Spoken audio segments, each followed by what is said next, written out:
I'm thrilled to be introducing our next speaker, coming straight from Croatia, Peter Hopwood. From Dubai to Amsterdam, Shanghai to Berlin, Peter's workshops and coaching skills are in high demand across global digital entrepreneurship and business scenes, with a global portfolio of more than 300 events across the planet. Born in London, so far Peter has worked in 32 countries and lived in 7. Now he's based in Croatia.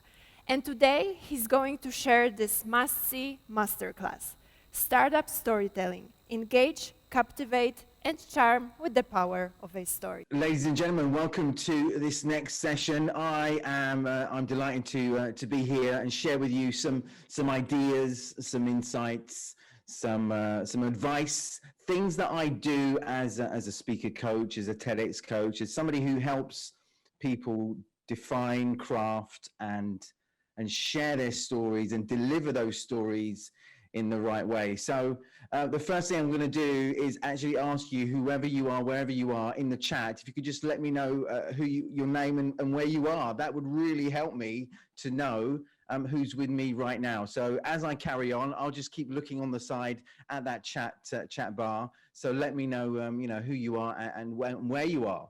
Right. So when we think about storytelling, when we think about stories, it comes in naturally, it comes in all shapes and sizes, relevant for us in different aspects according to what we do. So stories in terms of brand stories in terms of a founder story, content marketing, branding, the stories about the perception of us when we speak on stage or when we're speaking right now, for example. You're creating this story about me as I start to unfold this session right now. And also probably the most important one of all those in all of this is really the story in your head, the story in your head as you share your messages. But we're going to put those to the side slightly right now.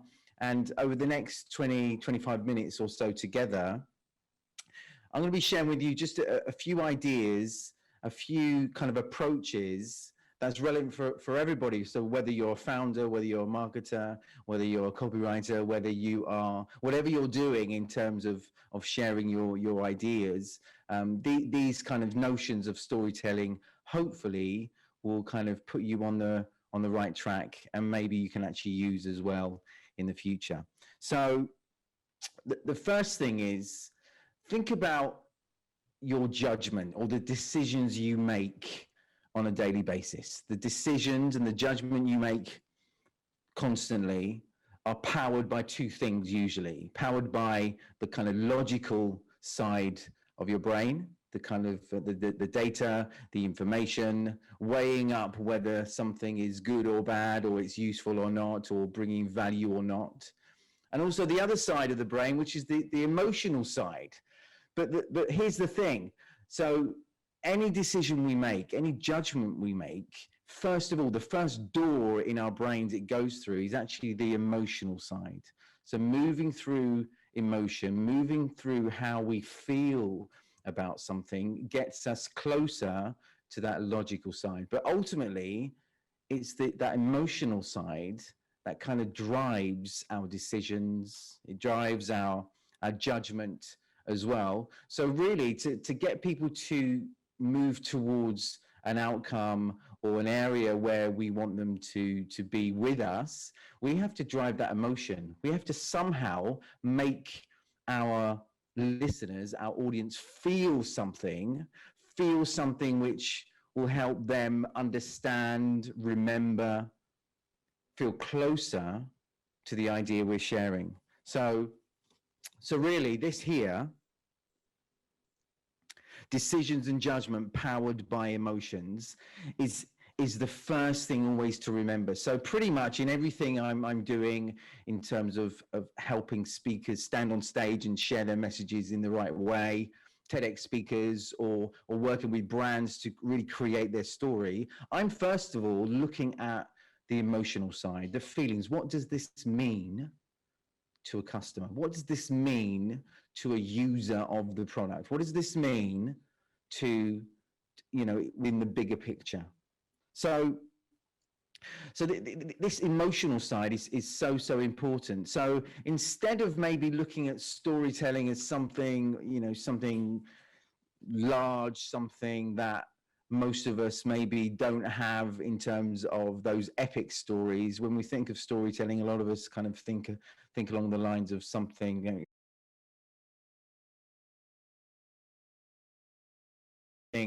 or high big bold achievements, things that maybe most of us will never do, but all of us, something that all of us will do is go through moments of emotion, things that happen to us, things that happen to others, ideas, moments of emotion that happen to all of us. So really, for me, storytelling really starts from this: moments of emotion. And these moments of emotion, they're happening all the time, everywhere. They happened yesterday, today, they'll happen today, tomorrow. These are all kind of moments of emotions that are us as humans, we go through every single day. Common emotions of achievement, of struggle, of a challenge, of suspense, of surprise. All these things are happening all the time. But the key is finding or looking for or highlighting those stories and then bringing out an emotion which is connected and relevant to the brand, relevant to the meaning of what you're doing, relevant to the actual idea. So it's really just a question of really being aware and keeping your kind of ears up and eyes open for these moments that are happening all the time. See, us as humans, we really we really get connected to what happens to other people. So other people's things that happen to other people, we want to know about it. These are all stories, gossip, celebrity magazines. This is all storytelling. Our desire to kind of want to know what's happening to other people. Like in a celebrity magazine, a celebrity may be pregnant, right? How many people on this planet are pregnant? It happens every single day to many people, millions of people across the world. But because they're celebrities and because we want to know more about them, we're kind of intrigued to know that story about somebody being pregnant. Big Brother, for example, the show on TV, all that is again our desire to know those emotions that are happening in the house between people, right? So, us as humans, we want to know what happens to other people. We want to feel and kind of understand what's going through other people's minds, how they're feeling. And this is really, as I say, something really strong in terms of using storytelling, or as I say, moments of emotion in the work you do.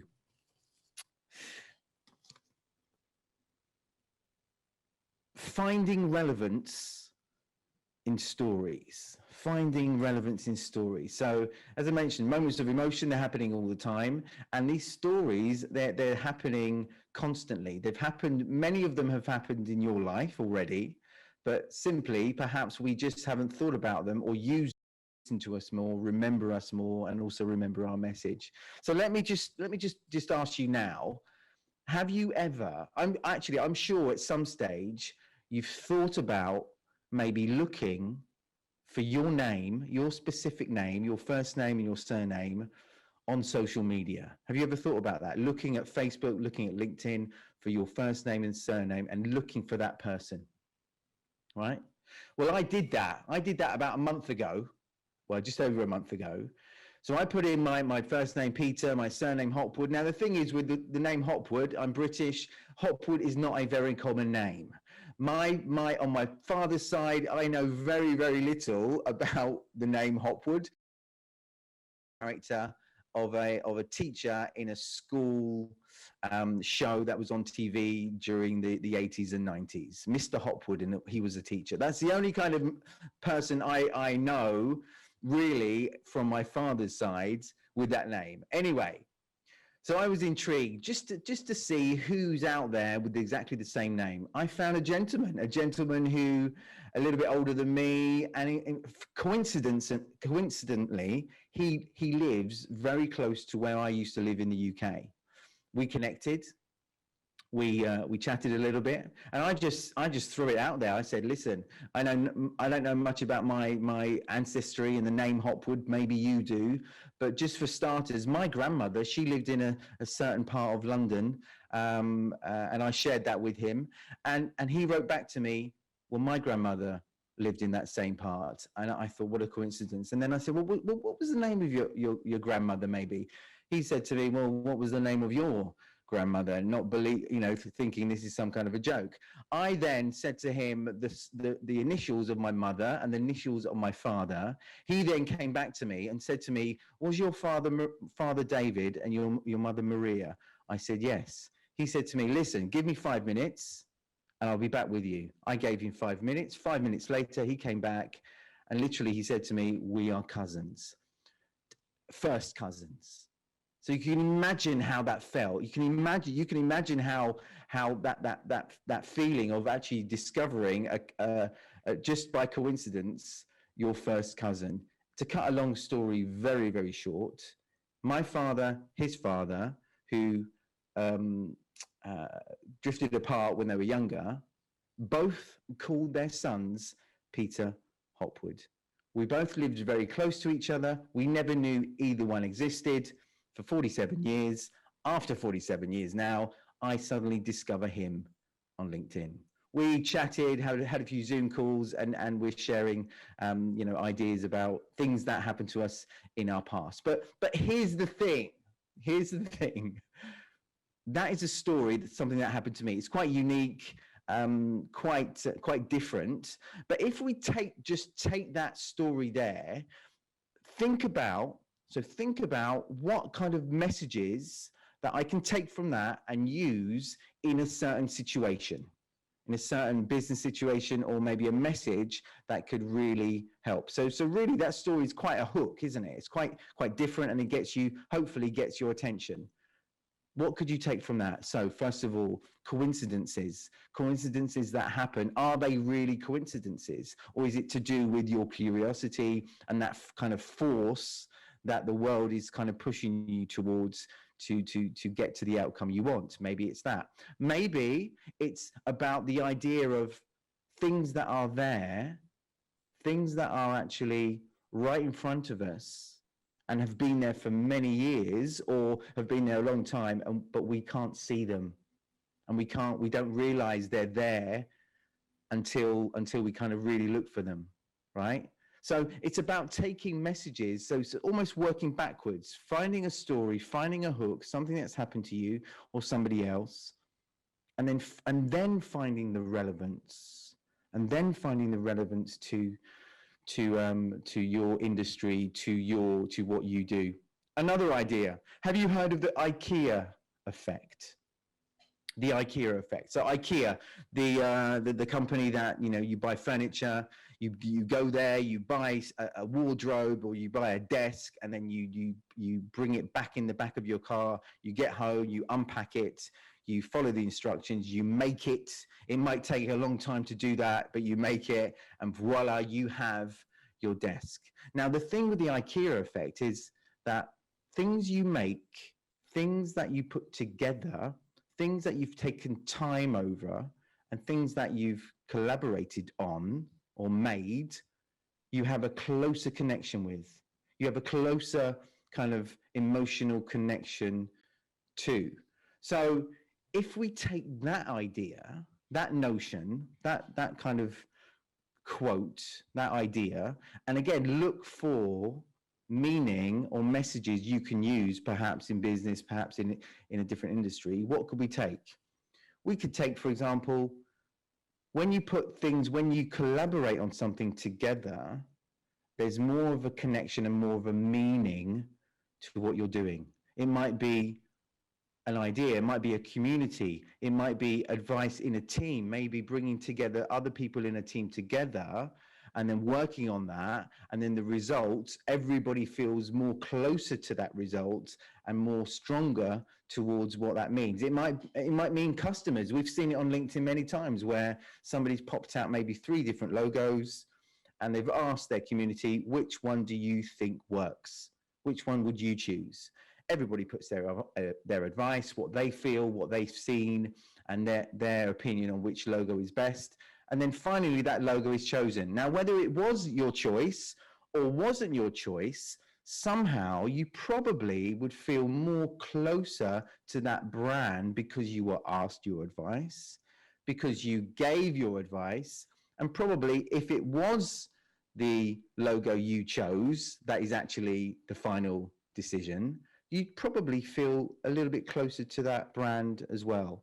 So really, this idea is about looking at hooks, looking at ideas, stories, things that have happened to you, things that happened to other people, and then taking those and looking at really what the relevance is within your industry. So we could say that IKEA effect, and then put in a little bridge, a little phrase like, but what that really means to our industry is blah, blah, blah, blah, blah. Or let's see how that is relevant to what we do in our company, blah, blah, blah, blah, blah. So you can put together the hook and then a small bridge, a small kind of glue that puts it together and giving the relevance. Think about that because we've actually got lots of ideas, things that have happened to us, even small, as I say, moments of emotion, and then turning those into things that are relevant for our customers, for our listeners, for investors potentially, for people that are listening.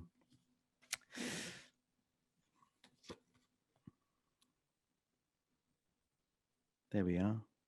Let your listeners imagine. Let your listeners really start to imagine. It's a lot of this is about getting you as a listener to come with me as a speaker on this kind of journey, using your imagination to the same place. So if we go back to the LinkedIn story, I said to you at the beginning, I'm sure most of us have thought about who's out there with exactly the same name. I wonder who they are, what they do. Are they similar to us? And just by saying that gets you thinking about that idea, even though maybe you haven't done that in the past, but you're thinking about it. If I say to you just the word imagine you right now, imagine from this afternoon, you were given 2 weeks off work, all right? You have 2 weeks to go, 14 days to just not work at all. 2 weeks to really enjoy that in the way that you only know how. 2 weeks to really, really not have anything to do with work, just relax and really feel that time is yours, that space is yours, and you can do whatever you want to do with that. So me saying that to you now, I don't know what you're going to do with those 2 weeks. Maybe those 2 weeks for you, for probably many of us, if we're allowed to, jump on a plane and maybe go somewhere if we can afford it. And again, if the restrictions let us, jump on a plane and go somewhere in the sun, somewhere on the beach, and really enjoying that time in the water, in the sea, for example. For others, it might be 2 weeks in front of Netflix. For others, it might be 2 weeks reading a book in a park. For others, for every single one of us, we've all got our own ideas on what 2 weeks off work means. And all I've done is just given you this kind of idea to let you imagine and take that idea off in your own way. So when you use the words imagine or picture this, it helps the listener, you take them to a place that's the place where you want them to be, but you're letting them do it in their own way. Also, you can do it the other way. So let me take you back Let me take you back to when you were a teenager, when you were 15 years old, right? 15 years old, not really sure of what's ahead of you in your career, maybe not really sure about what kind of career path you want to take, but probably 15 years old, in trying to enjoy life, going through a different kind of stage in your life, perhaps puberty or something's changing around in your body, different emotions, maybe self-conscious, but growing up during that time as a teenager, things are changing. Many things are changing for you. So can you see, I've just sort of taken you back. I don't know your situations when you were 15. Could have been that. I assumed it. But I probably for most of us, things were changing when we were 15. Things were changing physically. Things were changing up here. We had more, maybe bigger decisions to make. Things were happening, maybe a first boyfriend, girlfriend, whatever. But things were changing. And all I've done is taken you back to that moment, back to that area. Okay, moving on swiftly. Another one is this here. Make it personal. You really need to make it personal. It is about, it could be about you. It could be about your customers. It could be about, it's about people. It's about how people are feeling, right? A quick example, very, very quick example. So I was working with a startup not so long ago, and his idea, it was a young chap, a very, very young chap, 18, 19, I think, and still at college. And he came up with the idea of a digital eye test. Now, when he already had a pitch, when he pitched his idea, and when I heard it the first time, everything sounded good, everything was fine, but there was one thing bothering me. There was one thing that made me think, what credibility does he have, this 18-year-old young man, doing this idea, an eye test? What does he know about eye tests? What really gives him the credibility to do that? What's his story, which I didn't know? Afterwards, he told me. Afterwards, he simply said, my mother and father, they own an optician, and I've been working in the opticians for years. And this was a struggle. They always would complain about how normal eye tests are. They take time to administer, take time to do the appointments. People are unhappy, they're complaining, all these different things. To make things streamlined and effective and really simple, he came up with an eye test. I said, listen, you really need to put that somewhere in at the beginning so we know why you're doing what you're doing. What does it mean to you? Why should we care if you don't care? You got to show us that you care.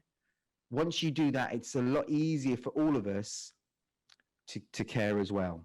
So really make it personal, really somehow put in there, put in your stories why you're doing what you're doing, okay? Finally, we'll go for this. Make things simple. Make things simple. So most of my work is simply with these three words: taking ideas, taking concepts, taking moments of emotion, taking stories, and bringing them right down to make them as simple as possible, as easy as possible for people to understand. The real test of this is once you've got your pitch, or once you've got your story, once you've got your ideas and ready to share them, take them to somebody that has never heard the pitch before, that is maybe not even in that industry, that has no idea about what you're sharing, and share it with them. If they can grab it, if they can get it, if they can understand the idea, then you're on the right path. So a lot of it is, as I say, bringing it right down and making things that are not necessarily complicated, but there are a lot of things connected with the idea, and just bringing it down and making things as simple and as smooth as possible, because that will help you. That will help you really condense your ideas and really cut out the things that are not relevant, that don't really bring value. Always look at your what you're sharing, and think to yourself, does this bring value to the idea? Does this help the idea move forward? If it doesn't, you need to kick it out. If it does, keep it in and keep looking for those ideas which will really help bring that value and make things really clear. Okay, so keeping it really simple and really clear is really, you know, why people hire me, to really make their messages clearer, memorable, and effective. Right. So we've kind of had a short, sharp, and sweet time together, just under half an hour, I think. If there are any questions, now's the time to do it. Pop it in the chat. If there are any questions, just pop it in there, and I'll try and answer that for you right now. If I've just got enough, I think I've just got enough time left. If not, and nothing's coming up right now, that's fine. Hopefully, there's something in there that will, you know, bring you some value. Also, if you want to, you know, link up with me, find me on LinkedIn. Not my cousin, me, the one that looks like me. You never know when we might collaborate together. If you're looking for help or some advice on storytelling, on virtual training, virtual speaking and presence, link up with me in some way. So with that, thank you so much and enjoy the rest of the day.